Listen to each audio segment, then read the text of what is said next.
Leute, es geht gleich los. Mein Kumpane ist heute Morgen gegangen.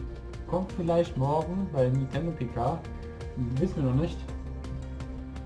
Ja, PC Gaming Show steht jetzt an. Wie ihr sehen könnt, in einer Sekunde.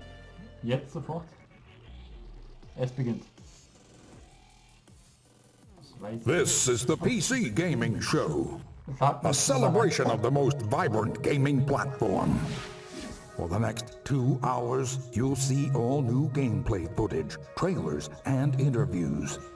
Taking the stage today are first gameplay footage for Vampire the Masquerade, Bloodlines 2, Borderlands 3, the reveal of Evil Genius 2, Starmancer, Last Oasis, 2 new games from Coffee Stain Studios, Griftlands, Planet Zoo, What's Next for Terraria, Remnant from the Ashes, Mosaik, Warframe, Baldur's Gate 3, Shenmue 3, the reveal of Unexplored 2, El Hijo, Age of Wonders, Planetfall, and more. And now your PC Gaming Show hosts, Day9 and Frankie Ward. Good morning, good morning. Yes, ladies and gentlemen, welcome to the PC Gaming Show. Yeah, yes. We're so happy you're here today. We have a great show for you lined up. We got 30 games that we're going to be showing off. 30. Some of them will be updates to existing franchises and titles. Others will be exclusive world-first looks. Y'all ready? Well, I first want to thank our sponsors for helping make this event possible. Without their support, this event would not happen each year. So thank you so much. Thanks to you for coming out. It's 10 a.m. in Los Angeles. Happy Monday, everyone. Best day of the week. Hello to all of you up in the balcony. And of course, thanks to you tuning in live from all over the internet, YouTube, Twitch, Twitter, Facebook, wherever you're tuning in from, welcome. We're happy to have you. My name is Day9. I'm one of your hosts for this event. Joining me is the fantastic Frankie Ward. Hello. Oh, thank you very much. Thank you, Sean. Hello, everyone. Now, for you guys at home, for the first time, whatever platform you're watching on, we are going to be pulling your clever comments.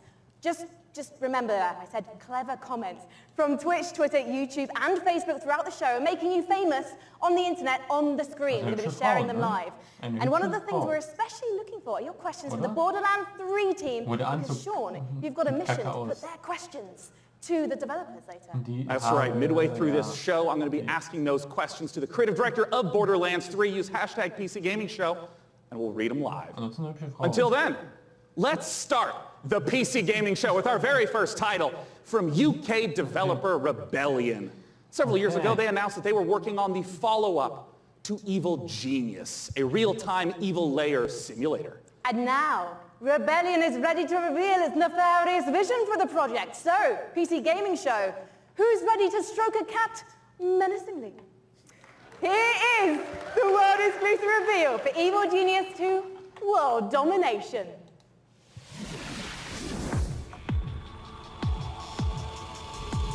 World explosive.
Masquerade Bloodlines 2 is the successor to one of the most beloved RPGs ever. And with me to talk about it, I have Brian Mitsoda and Cara Ellison from Hardsuit Labs. Now, Brian, you were a writer on the very first game, so what does it mean for you to finally get to work on the sequel? It means that a lot of people have very high expectations, and we have to meet those. Well, let's take a look at whether you are going to meet them, because we are going to take a look at the world's first gameplay footage. Broad XP, Pagan ist gar nicht gesagt, das Spiel. Ja, okay. I guess I have to be the one to tell you. You're dead.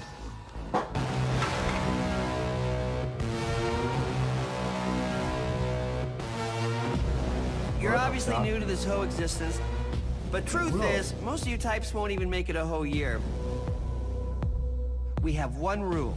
You don't break the Masquerade.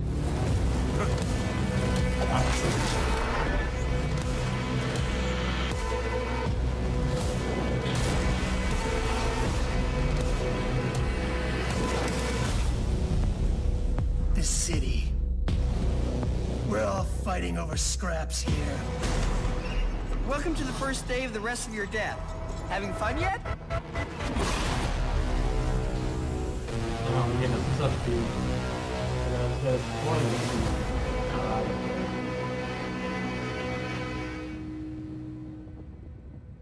Okay.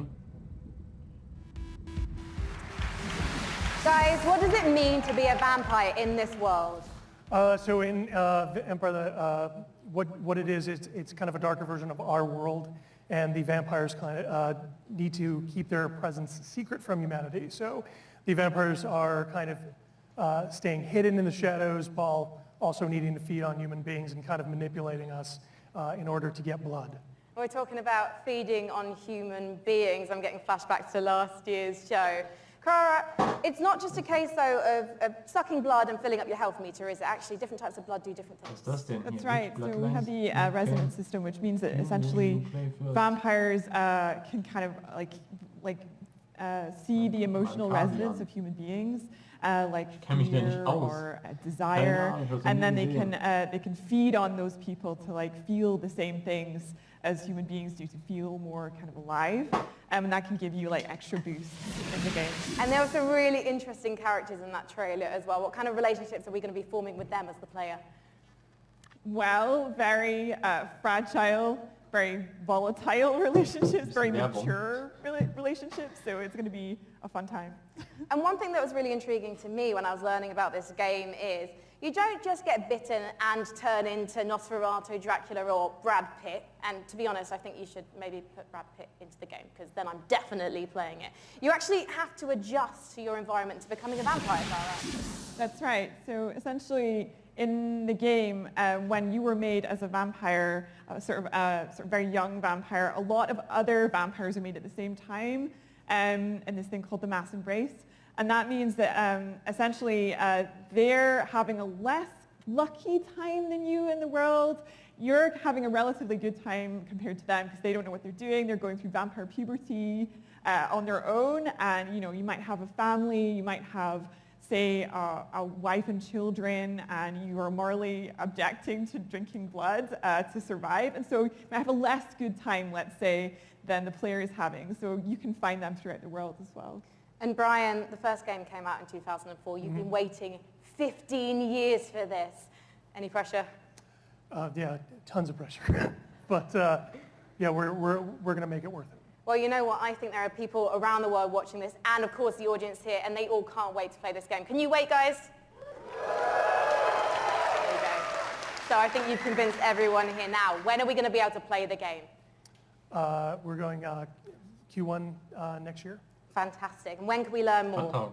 Bloodlines2.com. Thank you so much, Brian and Cara. Good luck. Give it up, guys. Thank you so much. Now, have you ever wanted to play Dwarf Fortress in space? Starmancer is a space station sim from Ominux Games and Chucklefish. After a catastrophe on Earth, humanity has launched a desperate attempt to find refuge among the stars. Your task is to manage a colony capable of sustaining life, crafting components, controlling colonists, and sending out crews to mine asteroids. But when you're living in space, there can be big consequences for even the smallest mistakes. Let's take a look at the brand new gameplay for Starmancer.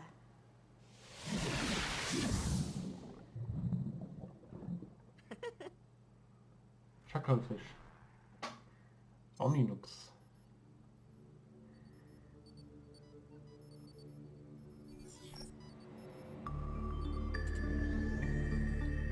Das Retro, ne? Jo. Bin ich ja nicht so der Fan von Retro.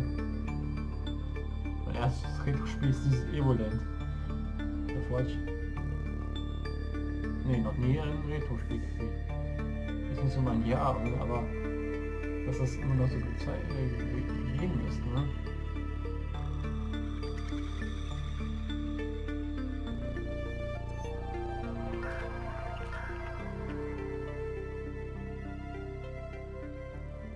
Das ist ziemlich leise.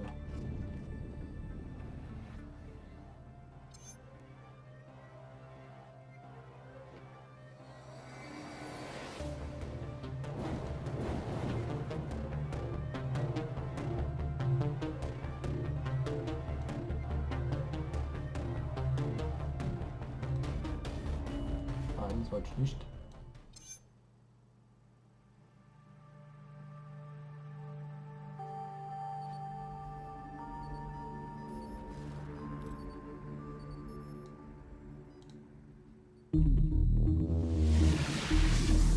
Our next guests both started as modders, and now they each independently run their own studio. Let's welcome to the stage, from Tripwire, John Gibson, and from Torn Banner, Steve Piggott. Hey, Sean. Now I understand. Both of you started as modders, working independently, running your own studios. Talk to me about the collaboration that you started together. Yeah, Steve. So we've known the Torn Banner guys for a long time, even giving them some advice when they were modders, going commercial, helping them not make the mistakes that we made. And we've been friends, and we've always wanted to work together. And now we've sort of formed this independent, former mod team, professional super group to get an awesome game out to fans. Yeah, and for us, this is a dream partnership as well. We've always been really close with Tripwire, and we really respect their games. We see them as one of the few studios that's bringing true innovation to the FPS genre, and that's what we're all about as well. Well, let's take a look at this upcoming collaboration between Torn Banner and Tripwire.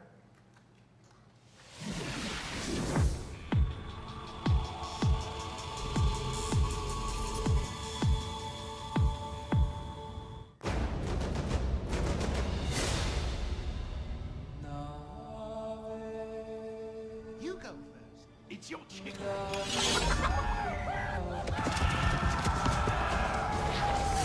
Follow me! Commander!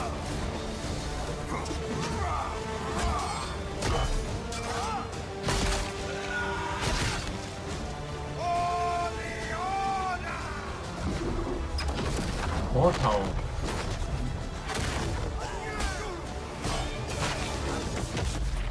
Sagt mir auch nichts. Alle Spiele, die mir nichts sagen, das sind Favoritspieler. Und Chivalry 2. Ah, puh. Das ist wie komisch, ne? Die zeigen einen Trailer von einem ganz anderen Spiel und dann kommen irgendwelche Leute, die erzählen darüber. Aber das ist ein ganz anderes Spiel, was die uns zeigen.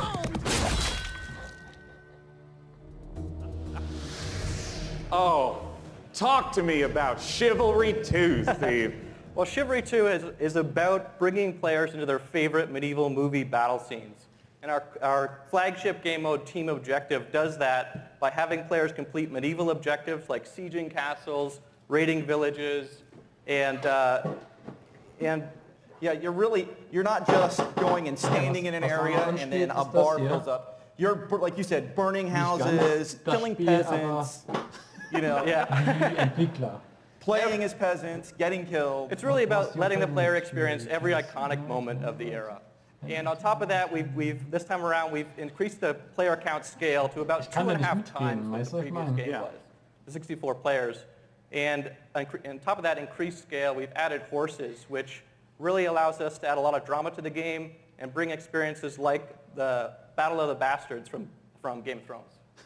Don't worry, we'll ignore the last season. Just Battle of the Bastards is going to be in the game. Yes. All right, so I want to ask about the swordplay element to Chivalry 2. I mean, I know it's a really critical element.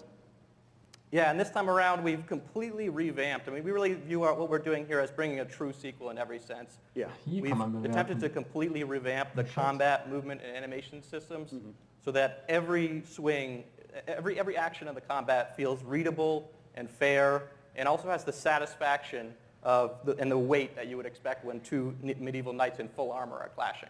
Yeah, and it's very, very fluid and much more accessible than the previous game. And it's, you know, the pace is so much quicker. It was what I really enjoy when I'm playing it. Yeah, and I wanted to ask about the fluidity, because in a lot of melee combat games, you hit a button and there's like a full animation swing, and then you sort of reset. So it's kind of these discrete, chunky times. I understand that in Chivalry 2, the swordplay operates differently than that.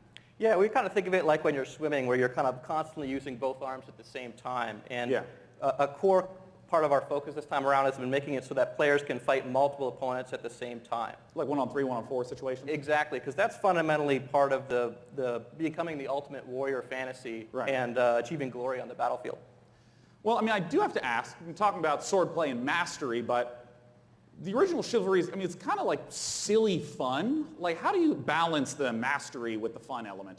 Yeah, our goal has always been to make it so that players can take the game as seriously as they want to and also as silly as they want to.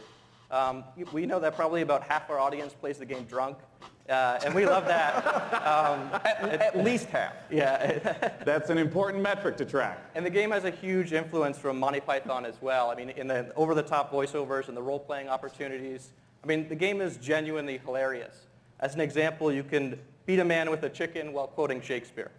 Like, so like picking up a chicken as a weapon, physically that's a clubbing mechanic. him to death with Well, that's excellent. Well, I mean, I have to ask, when can people get their hands on Chivalry 2? So Chivalry 2 is coming out early 2020, and it's coming first to the Epic Games Store.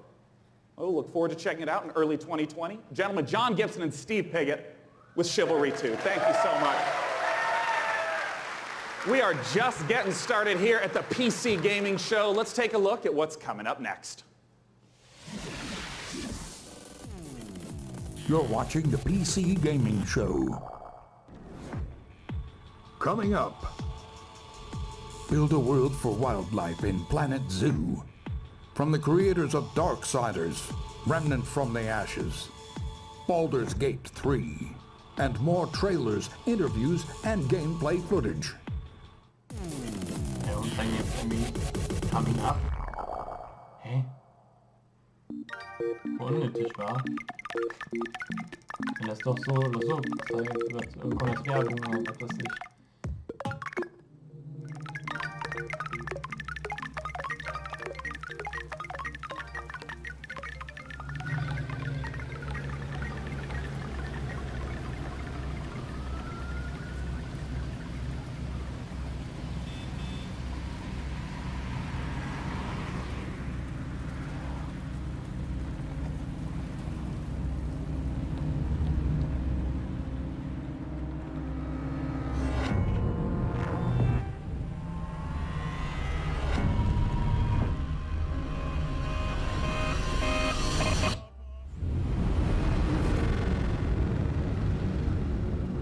Mosaik.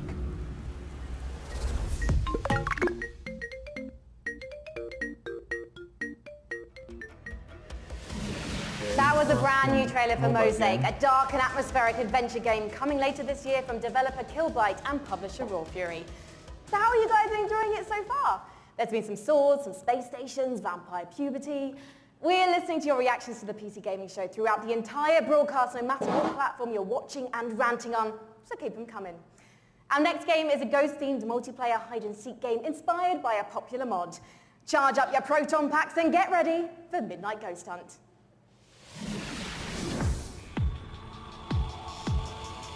Boah, der explodiert.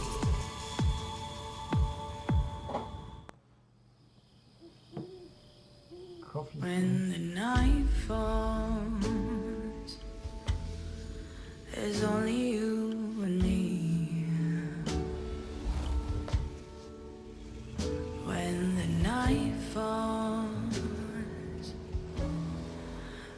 can count on me.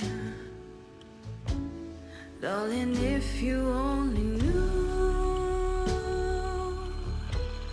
it'll make you feel brand new.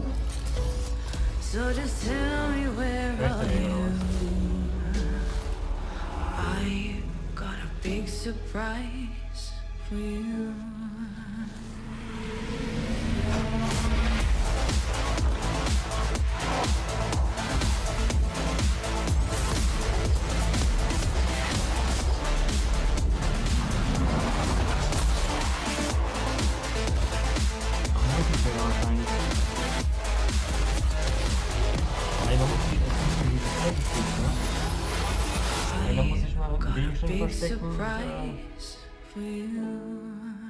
Ein anderer muss ihn halt suchen und fangen.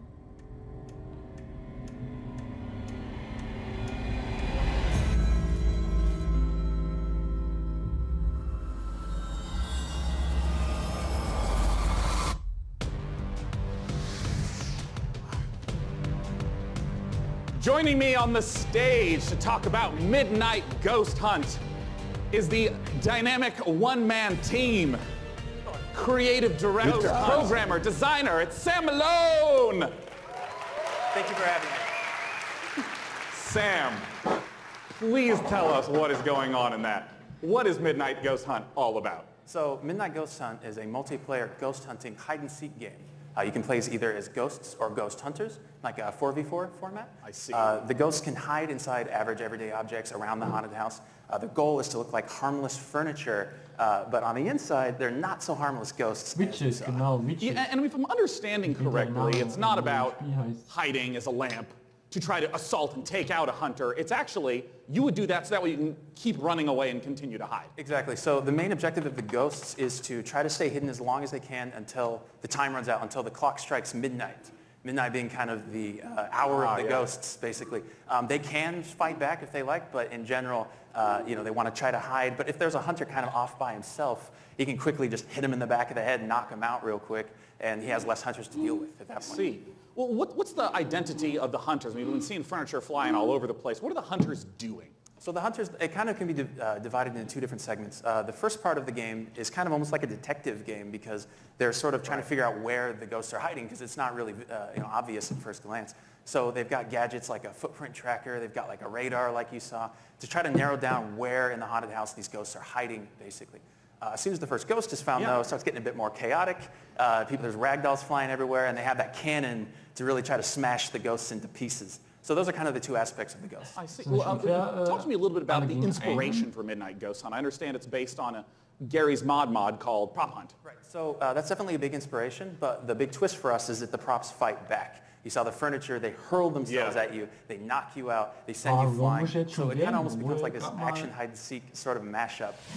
You have a reason to be a little bit afraid of the things that you're hunting. So that changes up the dynamic. And I want to ask about when the clock strikes midnight. We saw the very spooky red color pop up. We didn't see what happens then. What's going on then? So midnight, if even one ghost survives 4 minutes into the match, then you hear this ominous grandfather clock chime across the map. All the lights will actually flicker out. It'll get really dark and scary, and all the ghosts that were destroyed actually return as vengeful spirits. They're a lot more powerful than before, and they glow a very brilliant red. So at this point, the tables have turned. The hunters are now the hunted, and they just need to try to work together to stay alive long enough for their evac to come, which is another 4 minutes or so.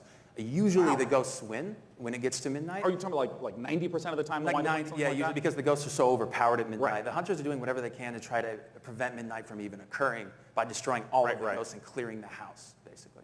Well, awesome. When can people get the chance to try out Midnight Ghost Hunt? So we'll be running an alpha event later in the summer. You can sign up at midnightghosthunt.com. I'd also like to give a shout out to our Discord, discord.gg/midnightghosthunt. Later in the summer, we'll be giving out keys on our Discord as well as on our main website. Well, wonderful. Ladies and gentlemen, Sam Malone from Vaulted Sky Games. For our next title, we got Frankie up in the balcony, and if I understand correctly, Frankie, this is a sequel. You do understand correctly, Sean, yes. It's a big sequel to a small indie game. Unexplored 2 is a procedural adventure, a roguelike that challenges you to fight, to be clever, and to solve its mysteries. Explore a beautiful world, engage with its creatures, and befriend its people. Search for magic lakes and ancient statues until you die. And die again. This is Unexplored 2.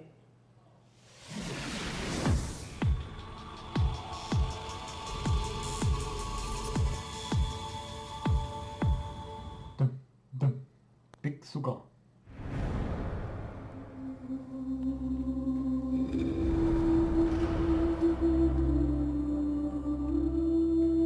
Ach, das ist eine Obenperspektive, das sah man gerade gar nicht. Ich dachte, ey, was ist das denn?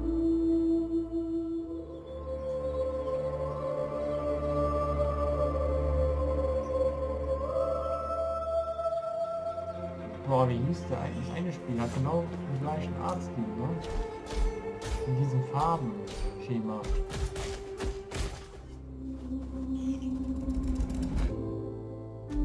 Gunexplored, oder das heißt...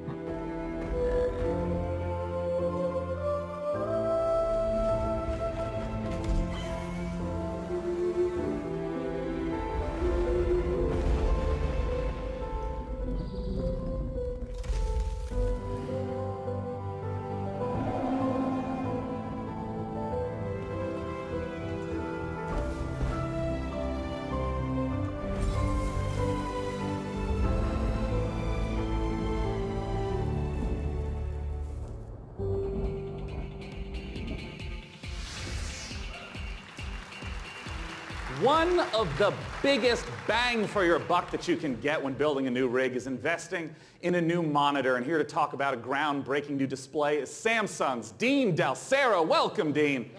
What you got for us? Today we're here to announce the new Samsung C27 RG5 curved gaming monitor. Well, let's take a look. Monitor. Fingert, hey. Da kam so ein Monitor.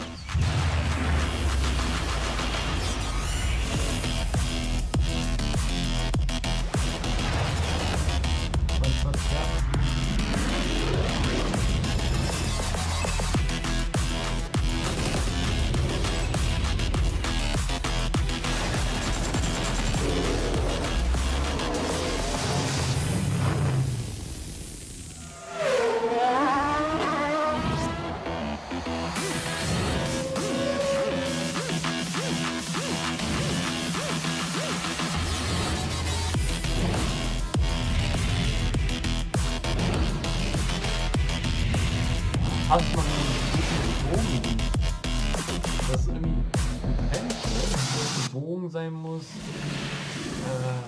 Dean, we've seen the video, and I gotta start asking. Talk to me about some of those juicy features and specs. So it's a 240 hertz curved gaming panel. We believe it's the world's first. So you have lag-free and tear-free performance.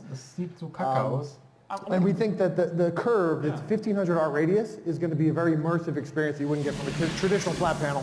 And I wanted to ask a little bit about some of the color specs. Sure, it's a 3000:1 contrast ratio, so you get those deeper blacks, brighter whites, and hopefully you'll see your enemies first before they see you in the dark scenes. Yeah, and I understand it also has G-Sync. I saw that flash up on the screen as well. First G-Sync compatible monitor, so we're super excited about that. Well, since this is the PC gaming show and we're showing off a huge variety of games here, what are the types of games that you would expect that 240 hertz refresh rate and the G-Sync to work well with? Sure, so we think everybody's going to appreciate the speed and the performance, but ultimately esports first-person shooters are really going to benefit. Right.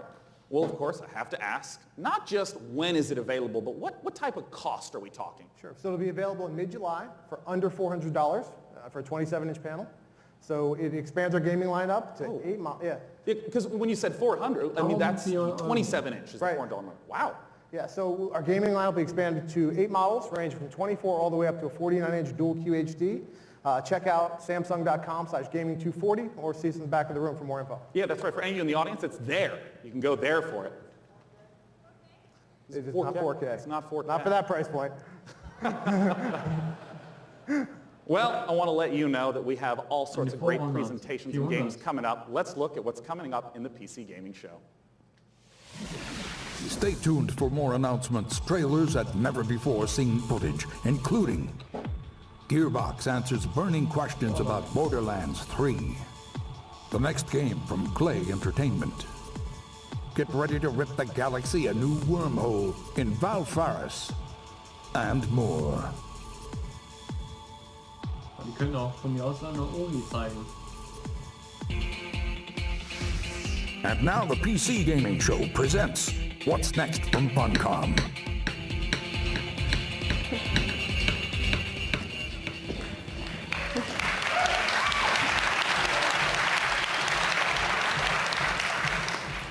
Hello everyone, thanks for the warm applause. It's very exciting for all of us at Funcom to be here at the PC Gaming Show for the very first time ever. And naturally, we would like to show some of the cool stuff that we've been working on. So without further ado, here are some of the games coming for 2019. Something strange is going on all across the zone. I don't fear nothing until now.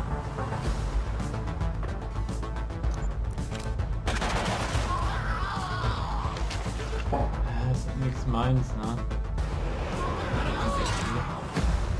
A lot's happened since you've been traveling, Con. We could use your skills. Stalkers got each other's backs, right? What happens to you happens to me.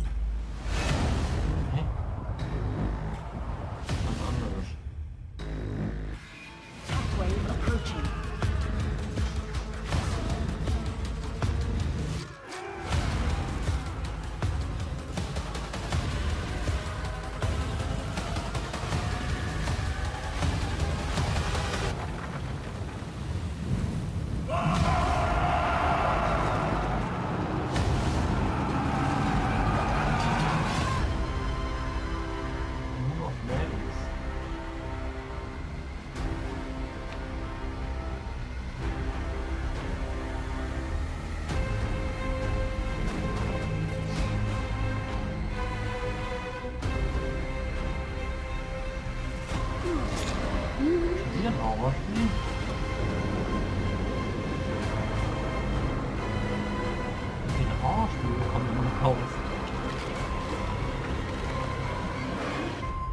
Who would have thought?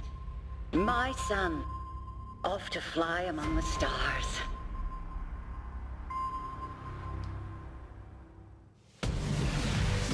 Please welcome to the stage, founder and director of Mighty Kingdom, Philip Mays.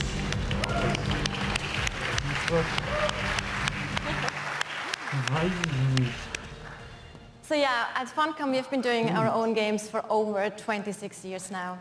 But recently we had the great pleasure to be working with some other very talented developers and help them publish their games.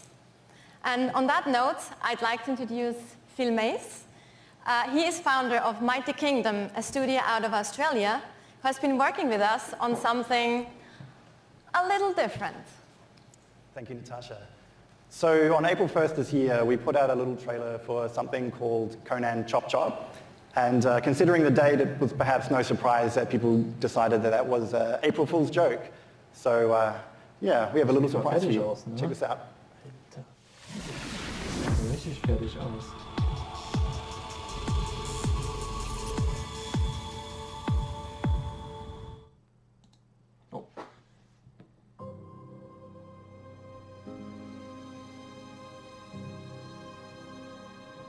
Okay. Krass halt. 2021.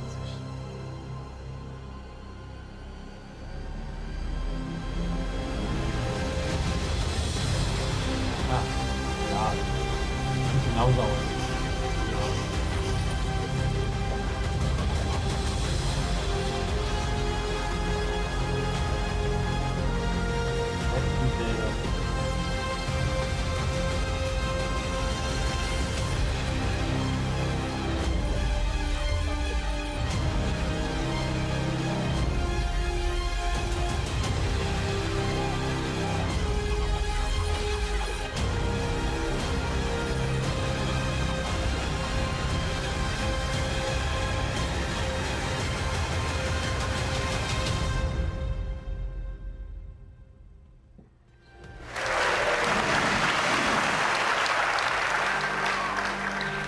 So there you have it, Conan Chop Chop. It's a roguelike action-adventure game. It's very real, and it's coming to PC, Xbox One, PlayStation 4, and Nintendo Switch on September the 3rd this year. It's 2019. We also have a playable version here at E3 at our demo room, so if you want to give stick figure Conan a try, then please don't hesitate to drop by. Thank you. Thank you so much.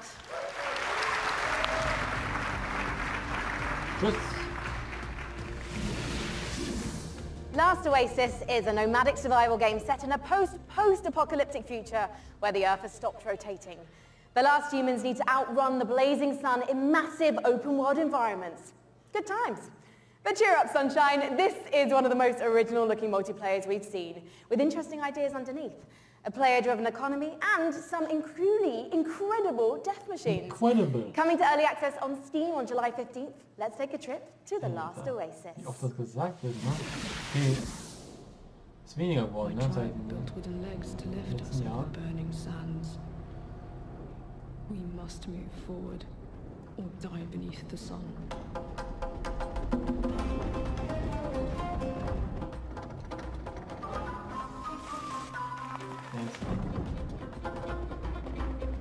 Yes.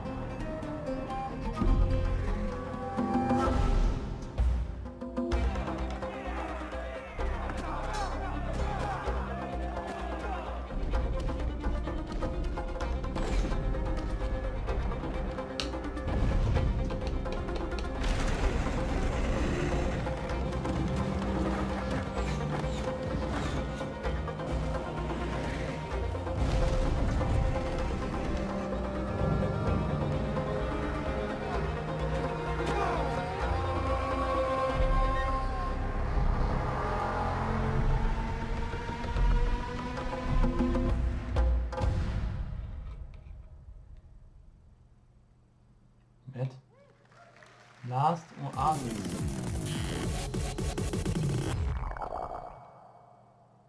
Ah ne, Fast Oasis.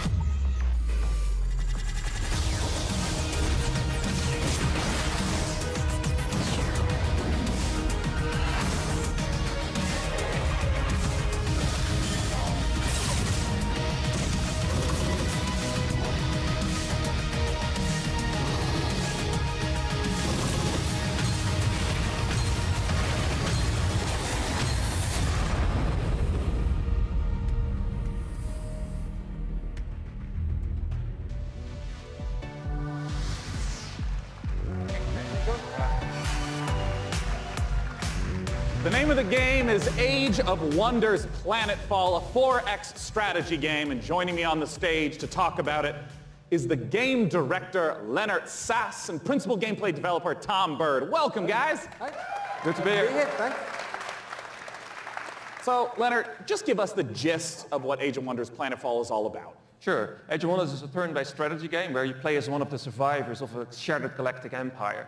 At the start of the game, you choose or create your own faction. Yeah. They include the Vanguard expeditionary forces, who are in cryosleep when everything went to hell. There's scavenging cyborgs, or the Amazon bioengineers who ride dinosaurs into battle. Yeah. You know, I want to ask, because there's a pretty broad range of 4X strategy games, to give a sense of what the gameplay is, I just want to start from the beginning of a game. What happens when you first land on the planet? Well, each race has their own spaceship. The spaceship comes down onto the planet. The planet is where the entire game takes place. Mm-hmm. And that spaceship will then transform into your capital colony, where your entire empire begins, your sort of attempt to take over the world. Around you, you've got a number of sectors, and each of these sectors has a little story. Well, not most of them. So maybe you'll find a genetics lab, which is still full of horrible mutant creatures, an entertainment complex overrun by horrible robot monsters, a temple with holes in the sky and horrible demons who come and get you.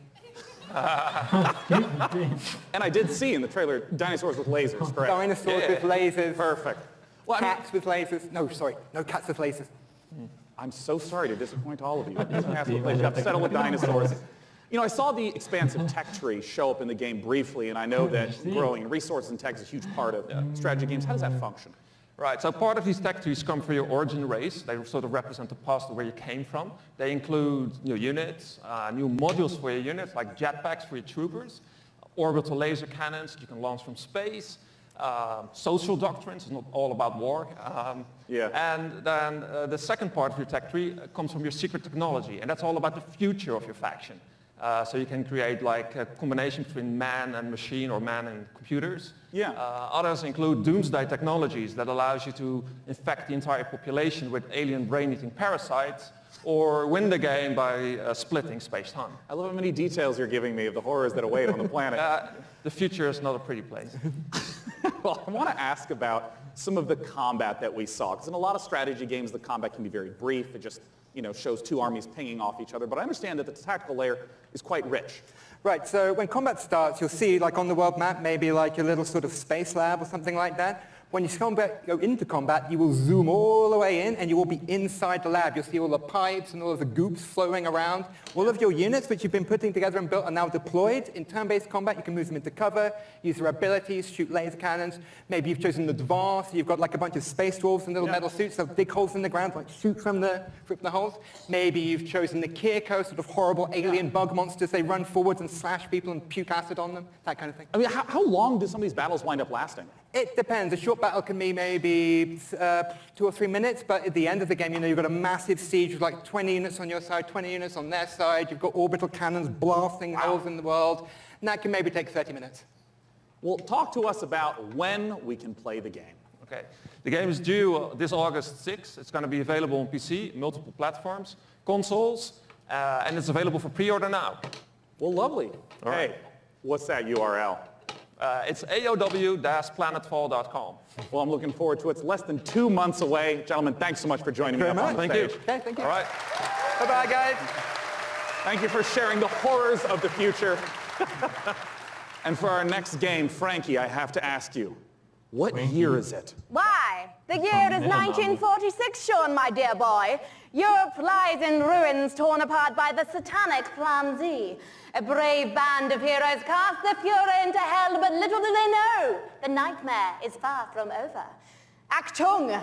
This is the world-exclusive reveal of the next shooter from the makers of Sniper Elite 4. World exclusive. Rated M for mature.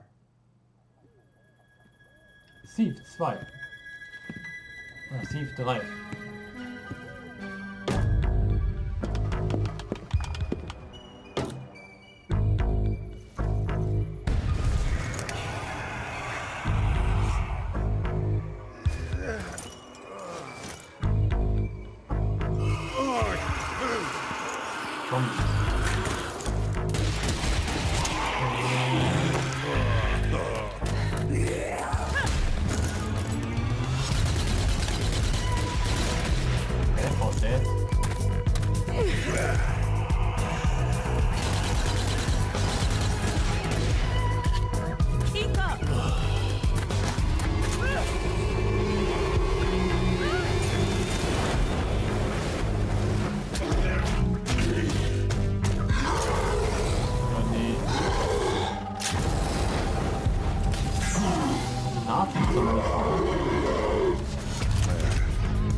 Army Dead War 4. Also doch Zombies. Nazis. Later on the PC Gaming Show. A love letter to classic JRPGs. What's next for Warframe? A surreal noir adventure set before, during, and after the Big Bang. Baldur's Gate 3, and more.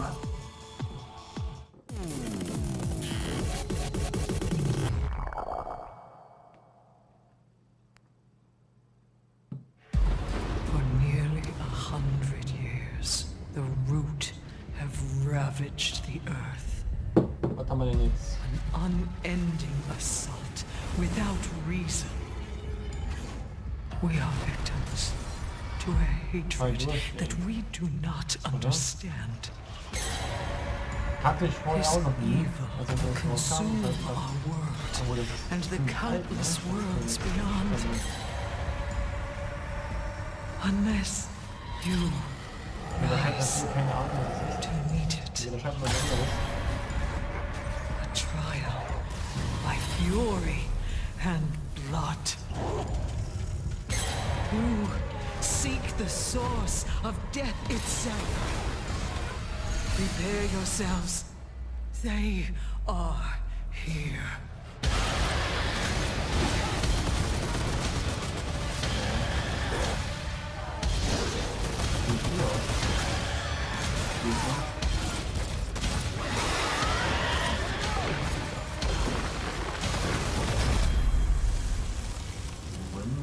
Remnant.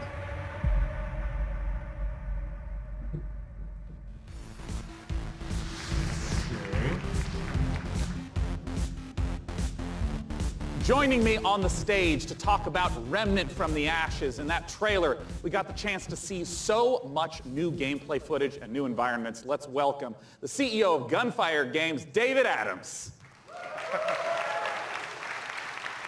So David, I want to ask right away, for those who are unfamiliar with Remnant from the Ashes, what kind of game is it?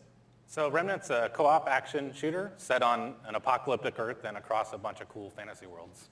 And I mean, in that trailer, we got the chance to see a huge variety of different environments. Like, what are these different places? Who's the player in this story? So as a player, you're on sort of an Odyssey-like quest to save the world, and we really wanted to have a bunch of different cool locales that you go to just to experience a bunch of different stuff. And you start on Earth, but it rapidly changes very quickly as you get into the game.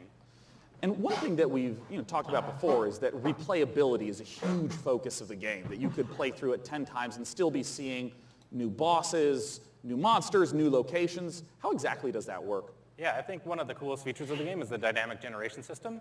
So we generate the maps, the enemies, the quests, NPCs, bosses, everything. You've built those all by hand, right? Yeah, it's all hand scripted, but the system takes all the pieces and stitches it together. So you might play the game and come into work and say, hey, I talked to a giant tree and fought a dragon boss, and I'll be like, I met a guy in a helicopter, an old guy in a helicopter, and killed a tree ant. And we'd have completely different experiences playing the same game. And you just have to keep going through and eventually explore what all the possibilities are. Yeah, you can play the game over and over again to see the stuff. You can jump into your friend's world to experience the content in their world, and that's a big part of the game, just jumping in and seeing what you get. Well, I want to ask about loot, which is, I understand, a big part of the game. How does it function alongside this ever-shifting gameplay experience?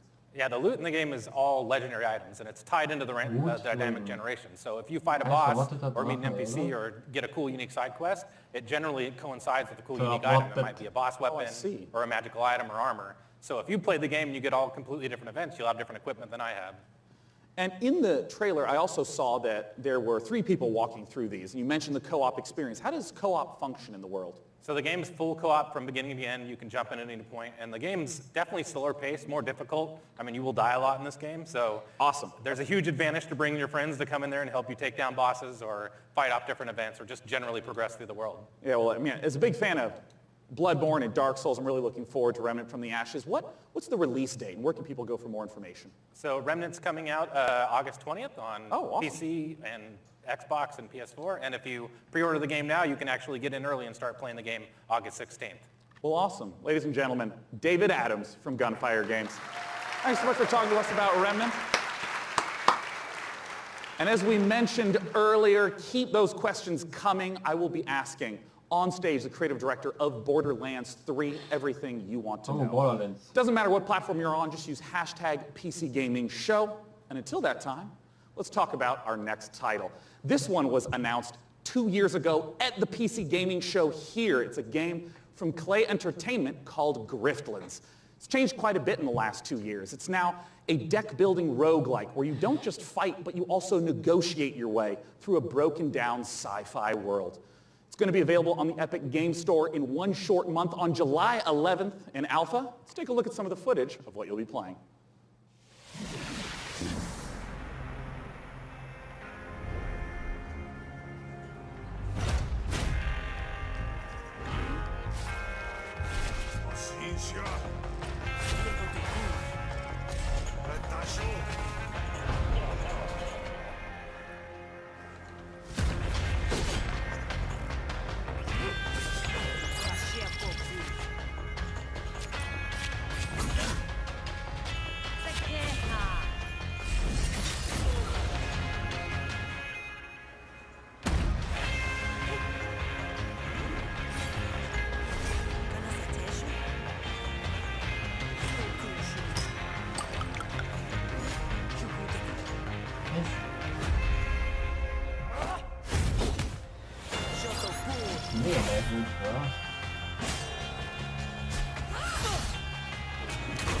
Mobile game.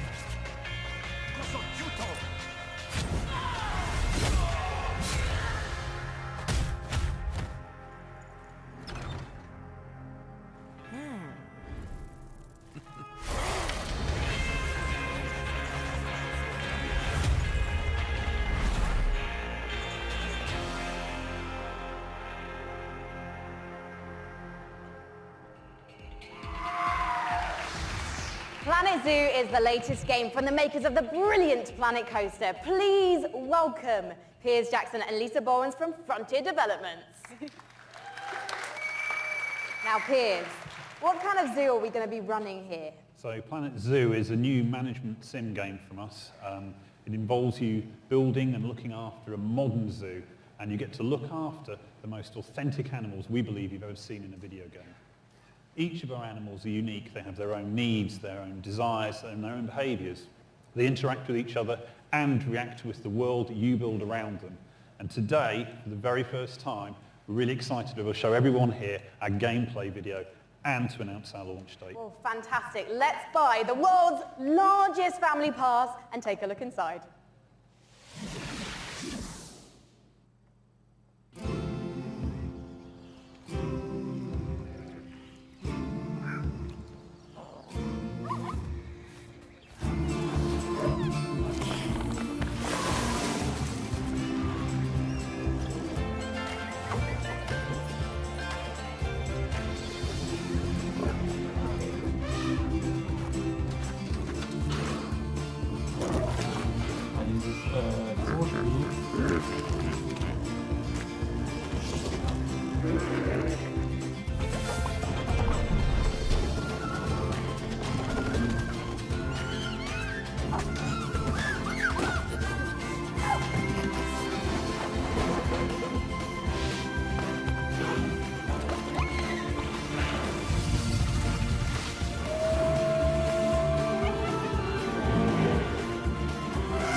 Sah schon krass aus, oder? Der Wolf. Lisa, I love some of the animal shenanigans here. I mean, hippos pooing, adorable baby elements. It's absolutely brilliant. I can't wait to play it. But before we saw the trailer, Piers mentioned this is a modern zoo, but what exactly does that mean? So nowadays when you go to the zoo, you're not just going to see all the lovely, pretty animals. You go there, you want to be, learning about conservation, you want to learn about the research that they're doing, you want to be educated, and these are all things that you're going to be able to do in Planet Zoo. And these ideas of the modern zoo is really what we take to heart, and we're going to be promoting, the health and the welfare of your animals as the most important thing to do. And Piers, when can we see more gameplay and when are we going to be able to get our hands on it ourselves? So we're obviously demoing the game all this week at E3, but most people aren't going to be able to see that. So we've recorded our presentation. Lisa's done a fantastic voiceover for it, and we'll be releasing that onto Frontier's YouTube channel. That goes live this Friday at 11 a.m. Pacific time. Well, fantastic. I cannot wait to watch. Thank you so much for joining us, Piers and Lisa, everyone. Next up, we have a very special guest all the way from Japan.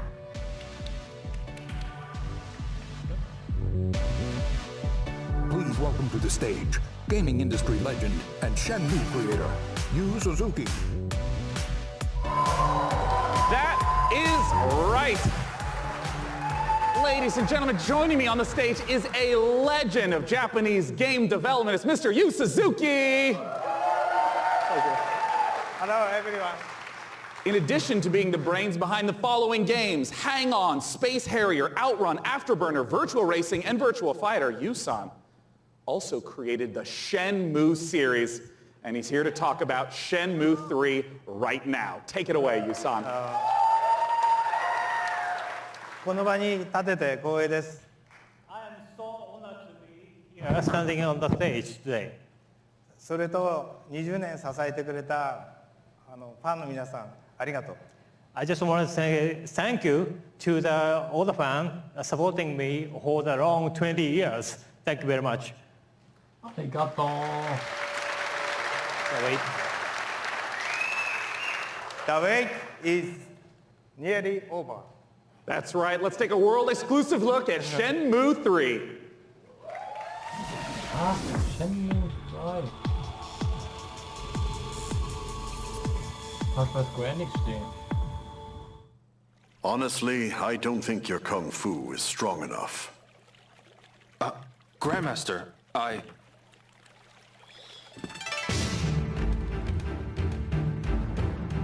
A long time ago, martial arts were bad, but humans are interesting creatures. They practiced in secret, away from prying eyes, and became stronger. One even practiced atop this very boat. Nam-Tren survived the ban and was passed on in this way.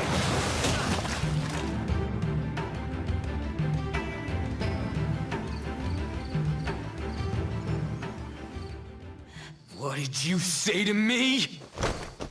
Stop it. They threaten and extort money from shop owners, get drunk by noon, and cause trouble. Everyone in town is afraid of them. They are heartless. Hey, wait right there! Okay.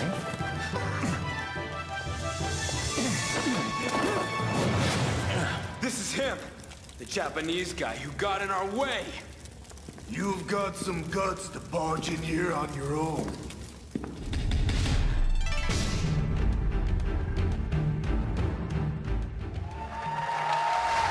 So many people have been waiting for Shenmue 3. I would like to once again thank you so much. Thank you, Yu-san, for joining us today. Thank you.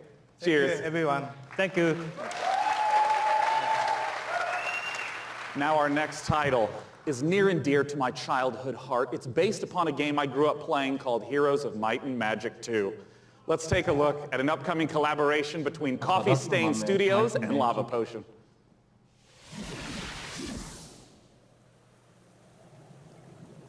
Might and Magic. Der Name kommt mir so bekannt vor. The essence within you, Nee, die 3D is geht's we gut. are. In dead or in living, it's near and it's far. In human and beasts of the land, it flows through the forests, it breathes the sand.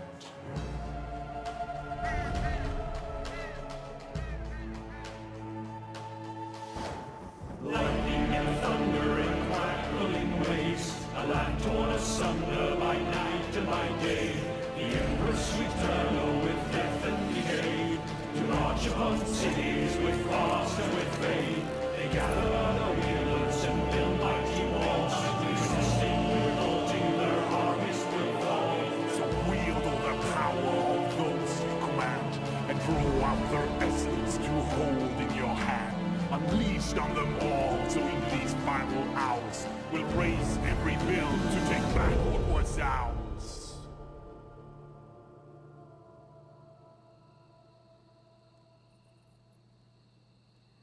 Songs of Conquest. Nice. The name of the game is Songs of Conquest, and here to join me in talking about it is the lead designer from Lava Potion, Carl Topfeld. Hey, Carl. Hi, hey, thanks. I mean, let's just start off. For anyone who maybe hasn't played the Heroes of Might and Magic series, what is Song of Conquest all about? It's all about, well, you kind of start off with in the town that you just saw in the trailer, and from there you recruit your wielders, it's what we call our commanders, and you recruit an army, and then you kind of send off your wielders on an adventure.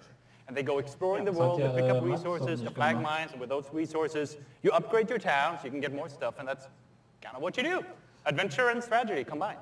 Yeah, and you know, I know that part of the core loop is obviously get the resources to build up the township, but for what reason? Armies, man. Talk to me about those juicy battles. Yeah, so the battle, just like the whole game, is turn-based.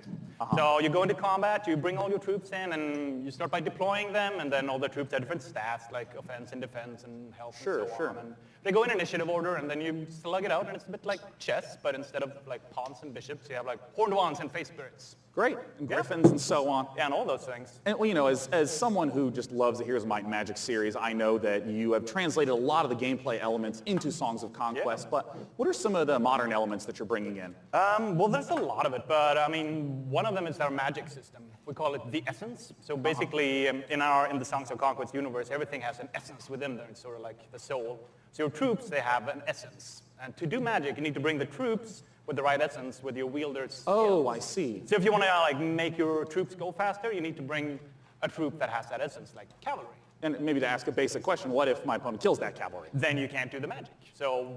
Oh, I see. Okay. Yeah. So if you're fighting someone, you kind of have to like weigh the pros and cons, or what to kill off. Like, do you want to destroy their magic or their powerful troops? Where can people go to get more information? And as always, when's it coming out? Late 2020. Oh, it's quite a ways off. It's quite a ways off, but you can go to songsofconquest.com and sign up for a file, and then you can play earlier. Well, as you know, I'm really looking forward to playing it, Carl. Thanks for joining us. Thank you. Now, our next title is an update to a popular co-op game. Let's see what's in store for Vermintide 2.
You just saw the reveal of the new PvP mode coming to Vermintide 2, which turns the Warhammer Fantasy cooperative game into something even more brutally competitive.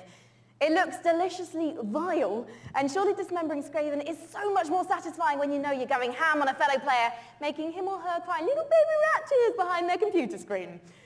You can sign up now for the Vermintide 2 Versus beta at vermintide2.com/versus. In Per Aspera, you're an artificial consciousness orbiting Mars, whose ultimate purpose is to terraform the planet, starting from a single drone in your landing site and turning the planet into a flourishing second home for humanity.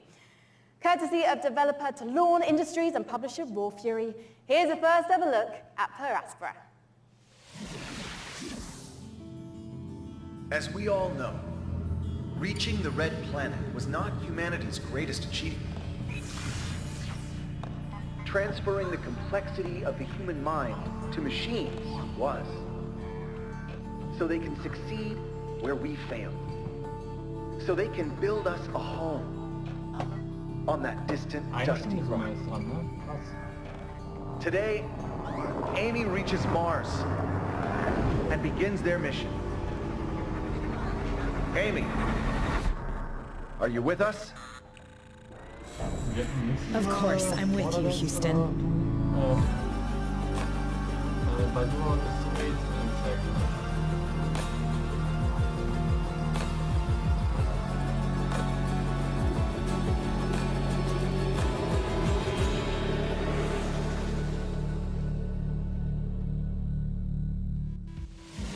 In the Assassin's Creed universe, our next guest sent players back in time to rewrite history. But for his debut project with indie studio Panache Digital Games, he's going to take us back 10 million years to where humanity began. Here to tell us all about ancestors is creative director and co-founder Patrice Désilets. Welcome, Patrice.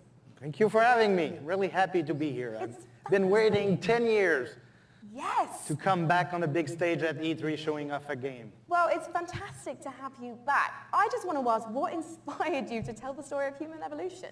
Well, when I started Panache, I needed a game, an open world game in which you can do a lot of things. You need a character in a 3D environment at first. And I said, oh, I'm the historical guy, I'm the historical dude, so I need an historical period. They said, oh, let's go back at the very beginning. It'll be easier to do, because I won't have to build a city, I won't have to build technology, and I was a bit naive, because we built Africa 10 million years ago. And that's not easy to build. It doesn't sound easy. I mean, how have you turned those themes into gameplay? Well, you play our last common ancestor, right, of all the big apes, and then you have to explore your environment, and eventually you expand your territory, you expand your clan, because you're not playing that one badass character. You play a group of badass characters. And eventually you evolve into different species, up until Lucy the Australopithecus roughly 2 million years ago. I imagine our ancestors had a lot more issues to deal with than we do today. There's going to be a lot more dangers in this world, so tell me a bit more about those. Well, it's all about from a prey to a predator. Basically, at the beginning of the game, everybody's there to kill you and devour you. And basically at the end, it's pretty much you. You're the predator and everybody's afraid of you. And that's the idea of Ancestors, the Humankind Odyssey. So, Patrice, ultimately, what is the key to evolving your clan successfully? Curiosity. You need to explore. Because, you know, I made a game about characters and you needed to follow the story I wrote for you. This time, you're basically writing the story. Right? There's no story per se inside. It's not about going and see mission givers. It's not about looking at the mini-maps and the little dots. It's about you, hey, Homo sapiens. Can you survive like our ancestors did? And that's the question I'm asking the players. It'll be for you to answer that question August 27th. Well, I was on PC first. I was going to ask you when we can see it, and you answered my question first. Thank you so much, getting Patrice. Good at this. As Patrice says, Ancestors will be released August 27th, and you can learn more at ancestorsgame.com. Thank you.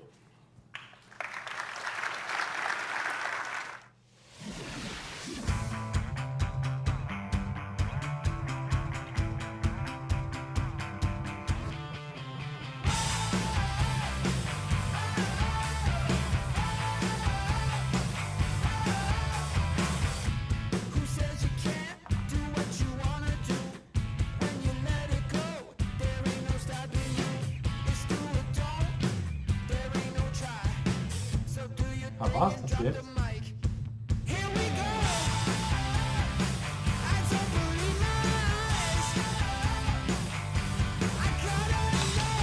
Da alle Spiele gezeigt werden. Und was ist mit Baldur 3? Das ist so angekündigt, aber nicht bekommen davon.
weil es geht.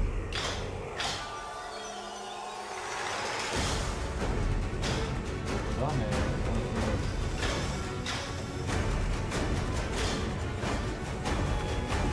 Fortnite war voll.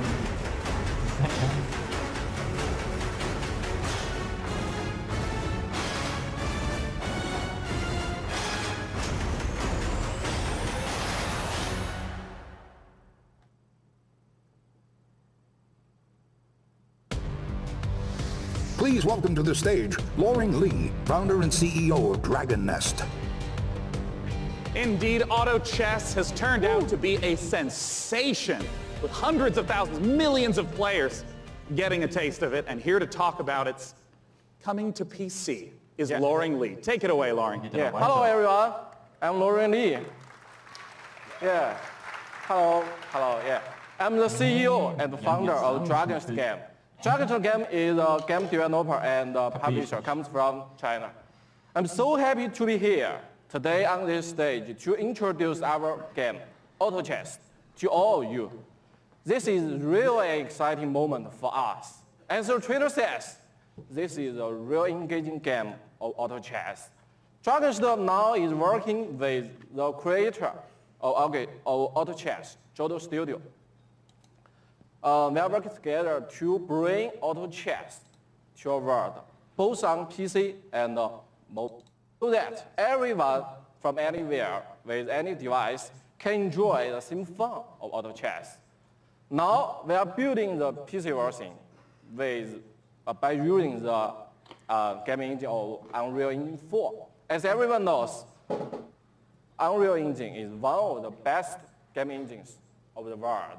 With the help of Epic Games and by the power of Unreal, I believe we can finish our job quickly and efficiently. And today, I'm very glad to announce the PC version of Auto Chess will be coming to the Epic Games Store. I look forward to all of you playing Auto Chess on PC later this year. Okay, thank you everyone. Thank you, Loring Lee. Yeah, cool. Thank you. Thanks so much for sharing the news with us. Once again, Auto Chess, if you have not played it, you must check it out. It is so fun. Our next title with Frankie up above. I understand it is an inspired indie game.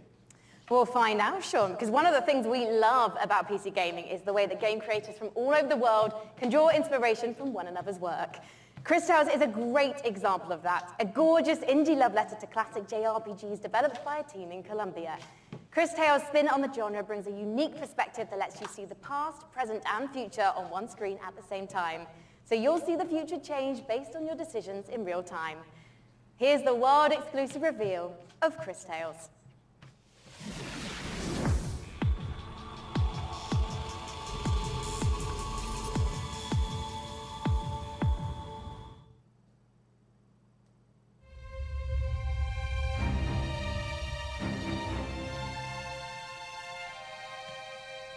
If you saw what was, what is, and what would be. If you knew how it ends. Would you change it? Could you make the hard decisions? And would you be strong enough to fight?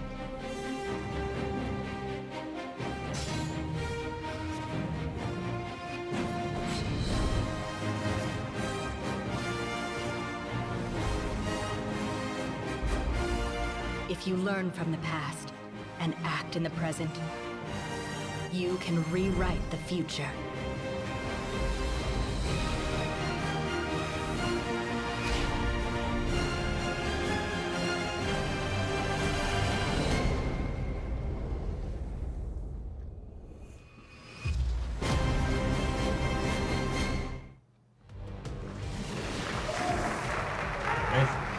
In PC gaming, it's not the size of your weapon, it's how you use it. And I'm holding one of the, well, quite frankly, it's a bit average, isn't it? It's just your average, Glock, really. No. It's one of the ridiculous alien weapons from our next game, Valfaris.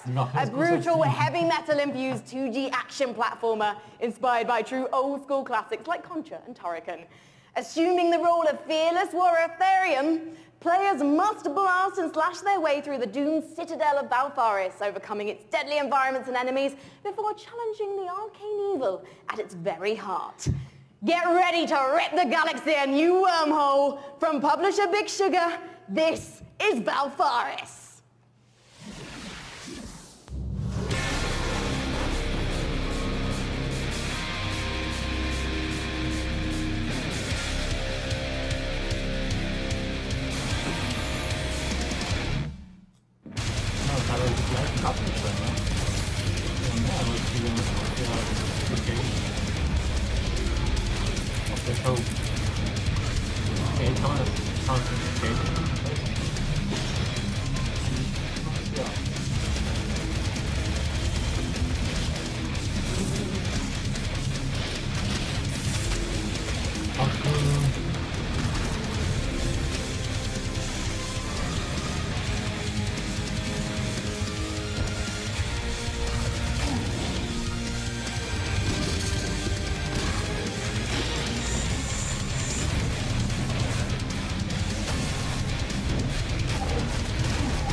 Just incredible action in the Valfaris trailer. I'm very excited for our next guest. In case you have not been in downtown LA, E3 is covered with Borderlands 3 art. It's amazing, it's beautiful. And joining me is the amazing and beautiful Paul Sage, creative director of Borderlands 3. Beautiful's a new one, thanks. Yeah, there you go, Paul. Welcome. I mean, there's been so much hype around Borderlands 3. What's the stuff you're really excited to be sharing this year at E3? Oh man, so we've talked about our Vault Hunters. Well, this time we get to talk about Mose, and she is our gunner Vault Hunter, so she has a big mech, so it's one of the things. All about loot. We're talking about, the different loot, such as shields, grenades, those things, going to different planets, so a lot of stuff to talk about. Well, I want to start right off with Mose. Tell us everything you can about her. Okay, yes, I'll tell you everything I can. So Mose, again, like I said, she's a mech pilot. She has this big mech. It's called Iron Bear. She gets into Iron Bear. Yeah. We have multiple action skills, which means that she can equip either a minigun or a rail gun or a flamethrower. If you want to barbecue your enemies, something like that. Oh, so, nice. Mix and match. Yeah, Mose is a terrifically fun character for us right now. Now, we've been excited to be collating a whole bunch of community questions. We're going to break them into two categories. First, there's a whole bunch of repeat questions that I want to make sure we get to right now. One of the big categories is about loot, because you've mentioned having a billion guns earlier, but what can you tell us about some of the other gear, the other progression systems in the game? Yeah, so let's talk about grenades, like one of my favorite things that we don't get to talk about a lot. So in the past, we've had grenades that they've had like one thing. They can bounce. They can stick to different things, Yeah. This time, we're combining like all those things. So for instance, the other day I was playing and I threw a grenade, and that grenade had a bounce. It would stick, an explosion would come out, and the grenade would fire guns as it was going through, right? So we have like a ton of different grenades that are in there. What is it? Shield where if you duck, that shield will extend out in front of you, so just tons of different things that we have with our characters. Class mods are unique, and that they give you skills this time as well as enhancing the skills you currently have. I also remember earlier you mentioned about artifacts. What are those? So artifacts are, we've kind of concentrated on like, hey, does the game feel fluid? Can I, slide into things? Can I jump? Can I mantle? Right. So when we were playing with that, we slid into a barrel, right? And the barrel exploded, and we're like, well, that's kind of fun. Yeah. So why don't we do something like that? So our artifacts actually add certain things to movement. So for instance, you can slide. There's an explosion. We have something we call.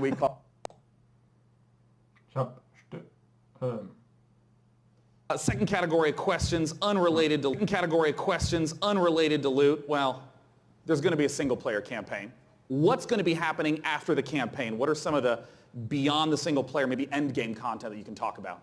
All right, in-game content. Okay, well, it's E3, so I can give a little bit. So we have this thing what we call the Guardian system. So for those people who played Borderlands before, you might remember Badass Ranks. Badass Ranks, you can get, is basically kind of an infinite progression system that added to your stats. Yeah. We doubled down on that. We have what we call Guardian Rank. And Guardian Rank not only has that infinite progression, but it has skills and different skins that you can open up as you go through. And the cool thing about that is like every character that you play on that account gets the benefits of Guardian Rank. Oh, interesting. All right, last category we're going to go through, and then we're going to hit some rapid-fire questions. How do the boss fights in Borderlands 3 compare to Borderlands 1 and 2? I know those were big aspects. What How do you build upon that? Right, so I think of a boss fight, you know, like I'm an old school Nintendo fan, right? So I love huge boss fights that have like three phases and stuff like that. So now those people, you know, smart people in the audience know that we've talked about going to vaults instead of vault, right? And so there are different like huge boss encounters there that are just, you know, multi-phase boss encounters. We have like a lot of different mini bosses throughout the game, so a lot of different boss encounters throughout the game. Well, now I want to ask some really quick questions that should be yes or no, very brief. First from Castere, how will you be handling multiplayer? Multiplayer, we will basically be allowing anybody to jump in at any time, so. Awesome. From MHL Animations, can I pet the gun? Great question. I'm not here to judge what you do with your gun, so you know, that's a personal question. All right, great. Sam Wiseman asks, is Maya's new companion a siren? People are asking the right questions. That's what I will say about that. Oh, you tease. Sorry. All right, from Ironic Sanguine says, is Tiny Tina going to be seen fighting alongside the Vault Hunters? Yes. Nice. All right, I'm just going to blast through a couple more as fast as I possibly can. Right. What's the level cap at launch? 50. Will we get to see flak? Yes. Will we see golden keys and or shift codes for Borderlands 3? Absolutely. Will there be duels? Yes. Other kinds of PvP? Yes and no. And also maybe. And perfect. Maybe, yeah. And will you be able to transfer weapons between your characters? Absolutely, right from the start. Perfect. And when is the damn game coming out? Friday the 13th, 2019, September 13th. Perfect. Borderlands.com for more information. Thanks so much for joining me on stage. Sean, thank you. And once again, if you have not seen all the setups in downtown for Borderlands 3, they're beautiful. Our next game, we're going to be revisiting a guest that we saw earlier in the show. He's upstairs with Frankie. What you got for us?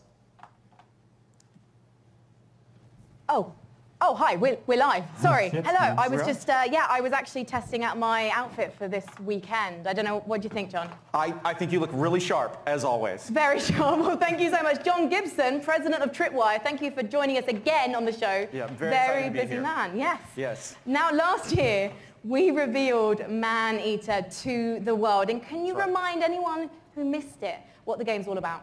Absolutely. Man-Eater is an open-world action RPG, or Shark PG as we call it.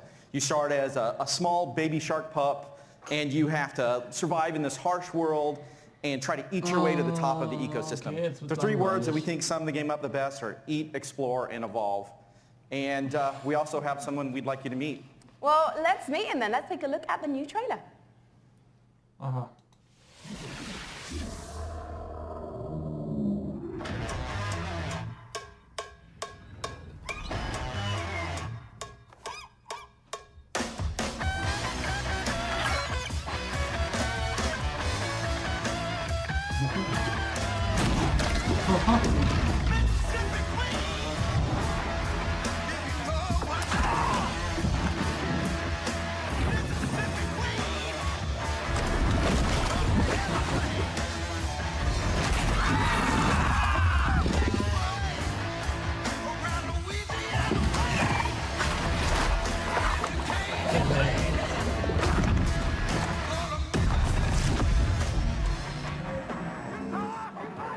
Come any closer with that camera, we two gonna tussle.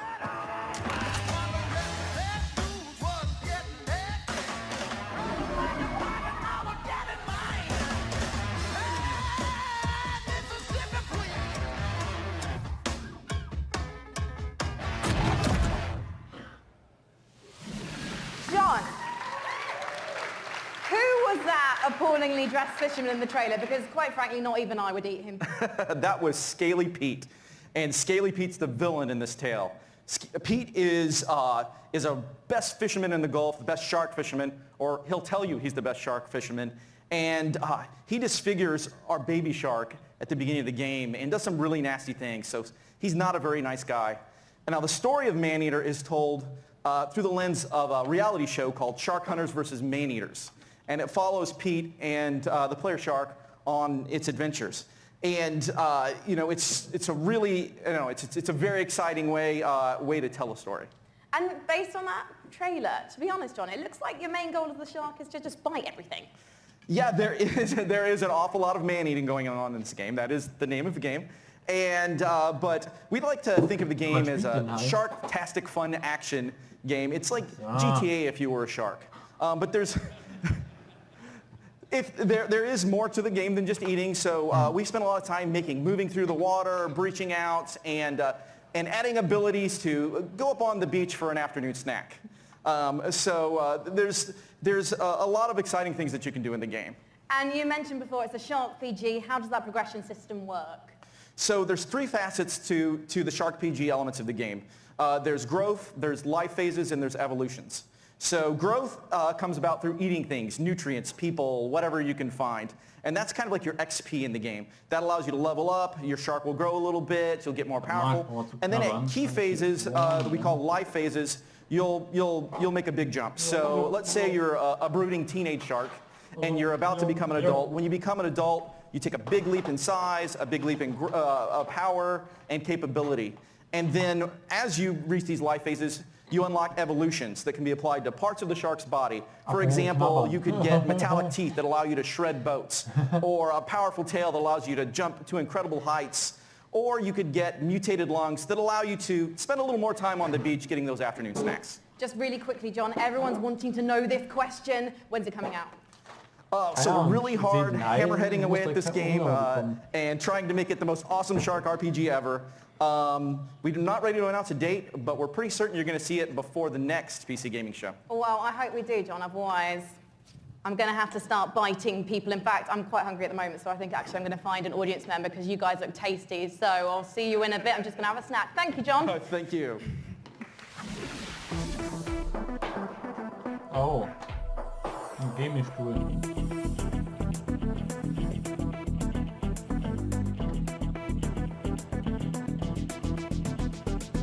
Habe ich mir auch vor kurzem einen bestellt, der ist im August an. Bei Secret Lab.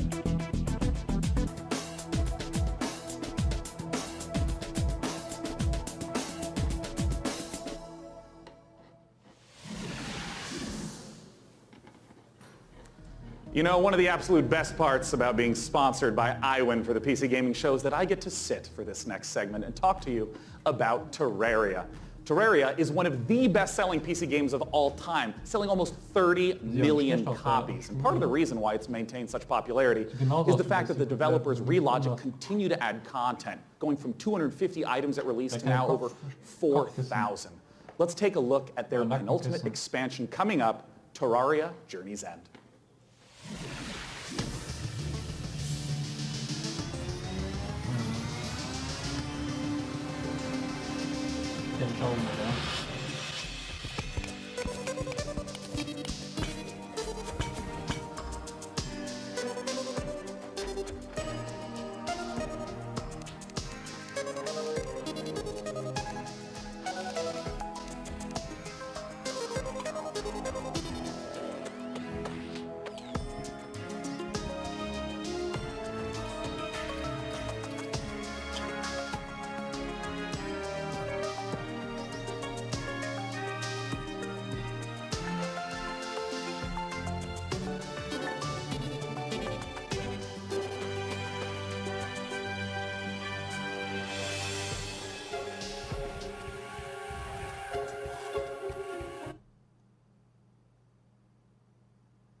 The next title that we're going to be looking at is a game that is the spiritual successor to Her Story.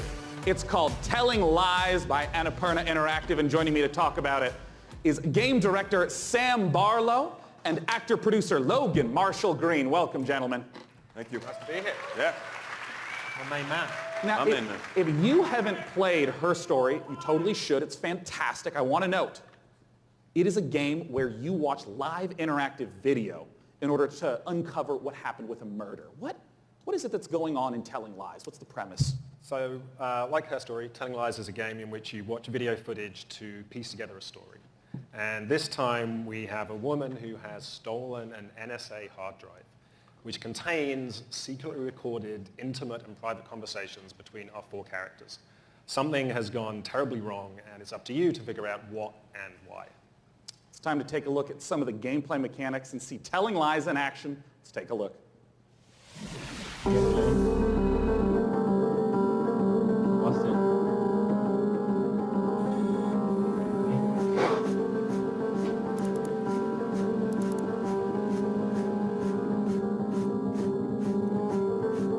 Once upon a time.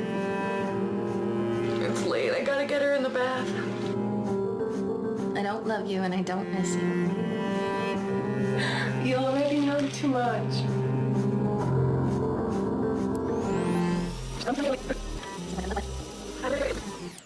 It's late. I gotta get her in the bath. Love you. Love you.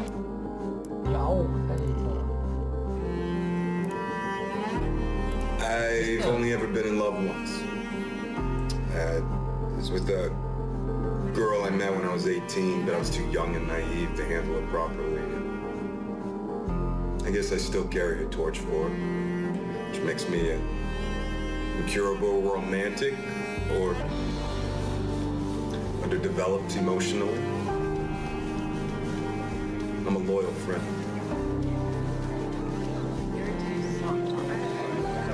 A man died in my place at work today. We haven't done anything.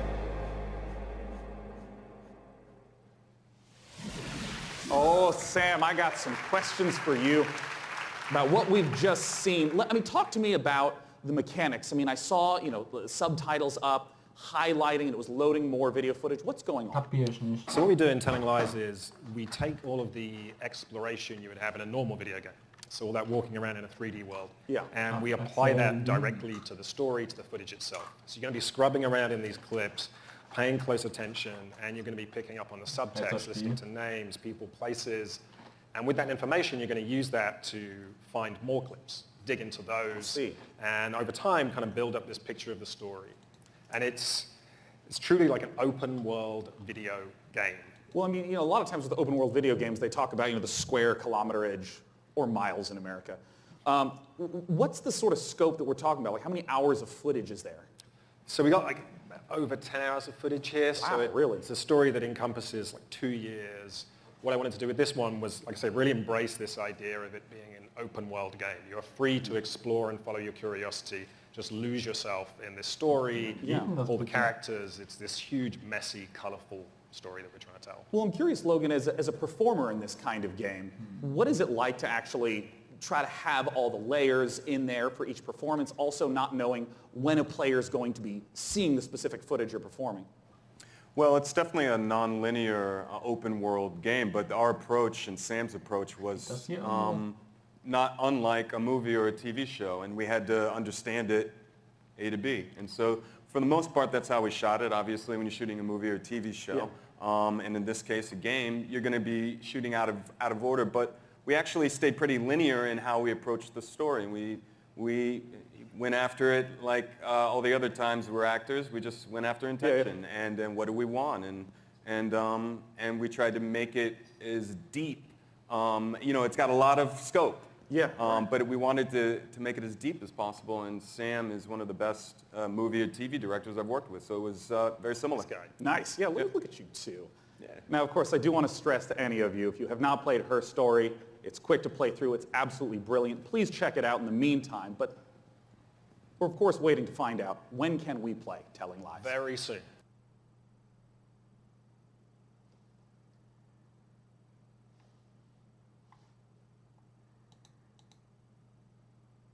And the game will be out, very soon. Fantastic. Desperate to get it out there. Yeah. People to play it. As soon as humanly possible. Well, Sam, Logan, thanks so much for joining me on stage. Once again, Telling Lies. Now, up on the balcony, Frankie's going to be talking to us about a game that my friends, year after year after year, keep telling me I have to play because of how much they've improved it. Frankie, what's going on with Warframe? Well, one of my favorite parts of last year's show, aside from being upstaged by a giant duck, was getting a glimpse at the future of Warframe. And here with the latest look at the next expansion to the universe is Space Mum Rebecca Ford. So, chat, behave yourselves, please, because Mother's here. Now, Rebecca, what are we about to see?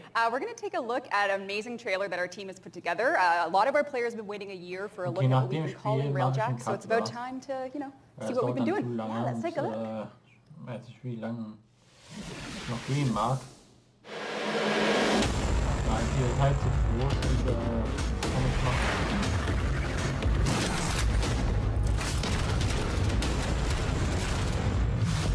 Das ist einfach gut, ne?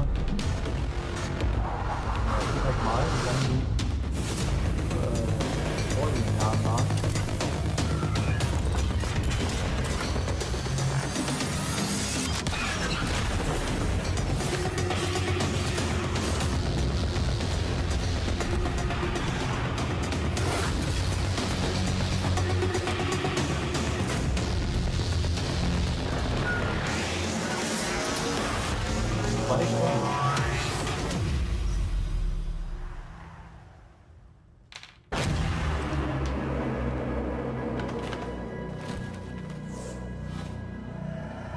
Ja, komm.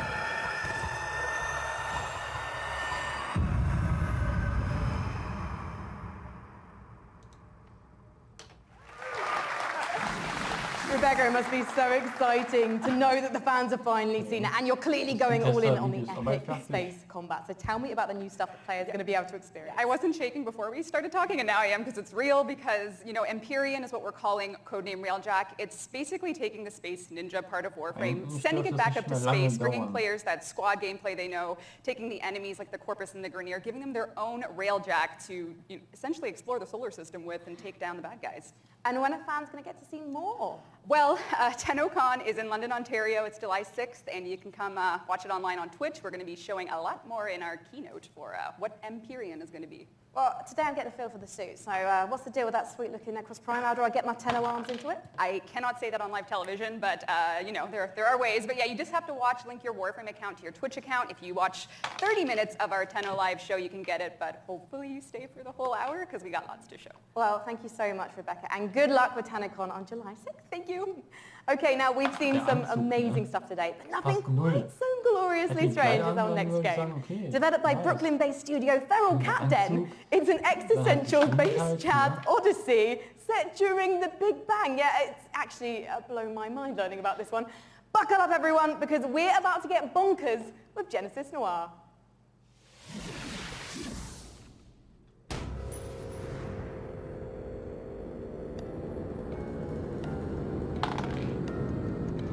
Was ist das denn jetzt wieder? Hä?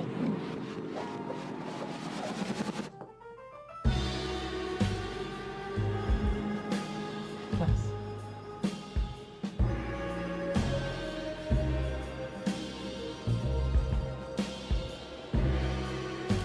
Voll abgedreht.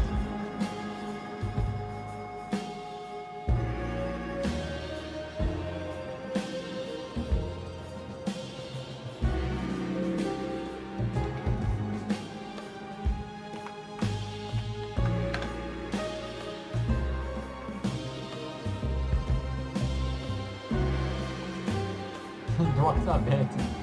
Jo. Ja, sehe ich auch so.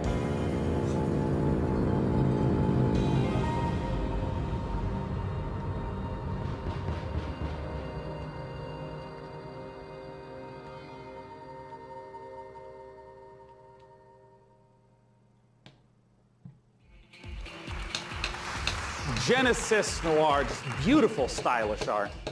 The next game we're going to take a look at is the twist on the stealth genre. It's called El Hijo, where you play as a 6-year-old trying to escape a monastery and find your mother using toys and tricks to avoid monks. Let's take a look at this gorgeous spaghetti western-inspired project from Studio Handy Games.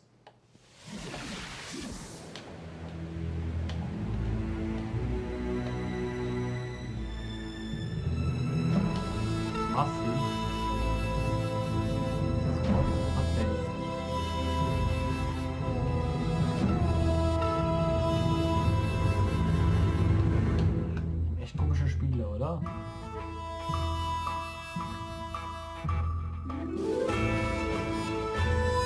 Da sieht sie anders aus.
El Hijo, once again, is the title of the trailer we just saw.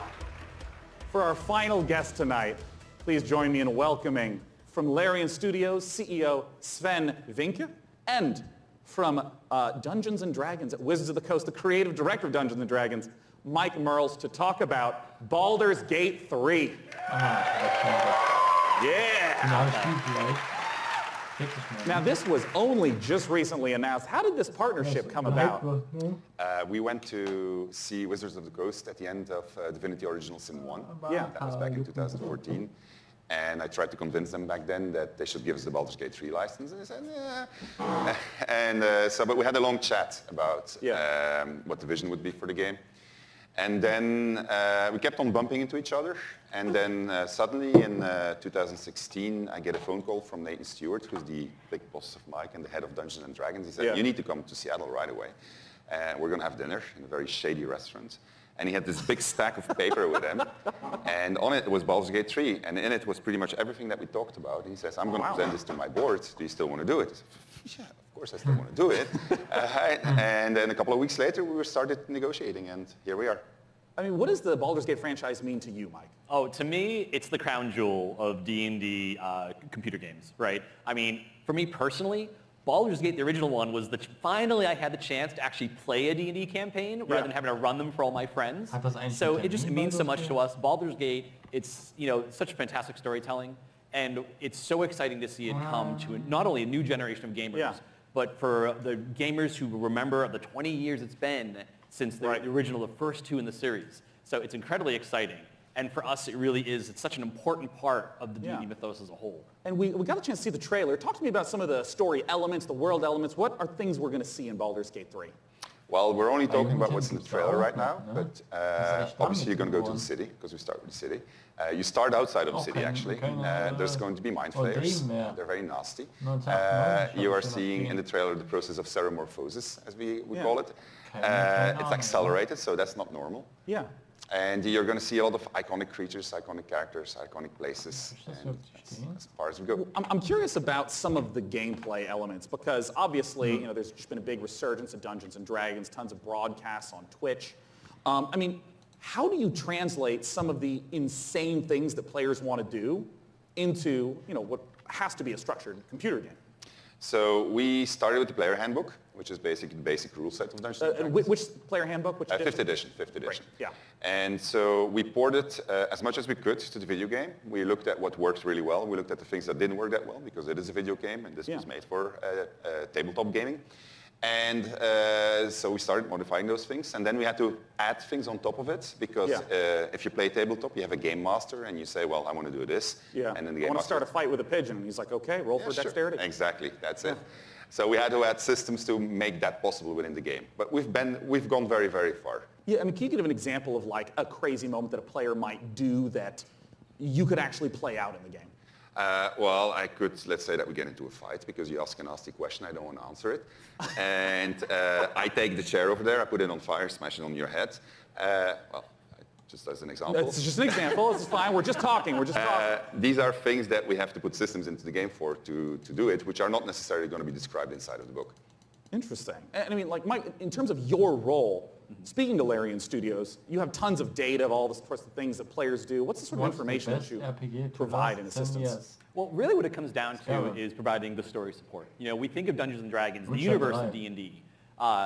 It's like a toy box for dungeon masters and players to go into and build their own stories. So working with Larry and working with Sven, a lot of it was just opening up that toy box and sharing and giving that kind of guidance. Like I remember one of our first meetings, we just laid out a map of Baldur's Gate and the Sword Coast and asking a lot of questions like, what kind of story do you want to tell? Where do we want to go? What are the cool locations we've always wanted to put into a game like this? And then in terms of the system support, what does it mean in terms of the story for each character, for each character race, each character class? So that if you have your favorite class and it's in the game, you really feel like you're taking on that role that you love so much from the tabletop. It's really coming to life in an authentic way in Baldur's Gate 3. And we're going to talk in a moment about Baldur's Gate 3 release dates and whatnot, but we have a second game that we want to talk about on a new technology known as pencil and paper. I understand that there is a tabletop prequel coming for Baldur's Gate. Exactly. So in Baldur's Gate, we think there's one saga, all the different games coming together to tell one grand story of this city. So on September 17th, we're releasing our next tabletop campaign, Baldur's Gate: Descent into Avernus, and it is the next chapter in the Baldur's Gate saga, Right. and it's a prequel to Baldur's Gate 3.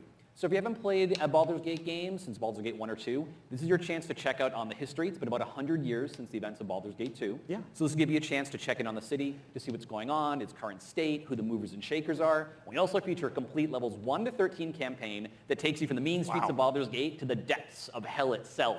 And sort of pose to the players a question, do you want to redeem Baldur's Gate or send it to damnation? So we're putting that right in players' hands to make that choice. Well, I have to ask, Sven, it's a question on a lot of people's minds. What can you talk to us about expected release time frames?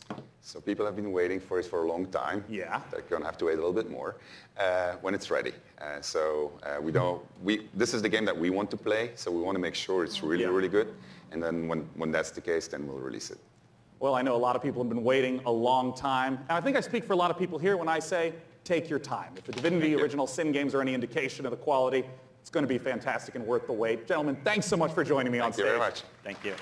Ben and Mike talking about Baldur's Gate 3. Goodbye. Goodbye, guys. Why are they leaving? Well, it's because the PC gaming show has officially concluded. Let's bring up on the stage the fantastic Frankie Ward. Come here, Frankie. Hello. Well, thank you so much, Sean. Hasn't this audience been absolutely fantastic today? Guys, thank you so much for coming out to the 5th annual PC Gaming Show. We want to give an enormous thanks to all of you who tuned in live. We want to, of course, thank all of you who personally showed up this morning, and of course the sponsors who helped make this possible. Epic Game Store, iWin, Frontier, Funcom, Paradox, Interactive, Hovercast, Perfect World, Rebellion, Tripwire, and Samsung. As you know, PC gaming is a platform. It's not a publisher or developer, so these sponsors are essential for letting us put on this show every year. Thank you so much.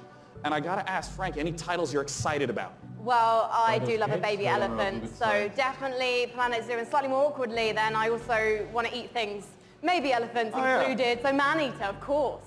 I'm personally looking forward to Songs of Conquest, and as you heard, there's games coming out all across 2019 and into 2020. We hope you all have a fantastic E3. It officially begins tomorrow. Big shout out to all the other press conferences. Hello again, Drop Frames. Good to see you 2 years in a row. We hope you all have a fantastic time at E3 and go play some games and make some friends. See you next year. Bye, bye, bye. Thank you so much. Goodbye.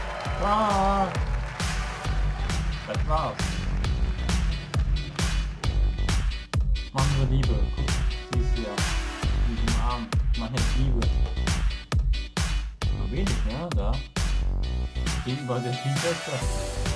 Und das war. Guck. Das ist der Griftlands.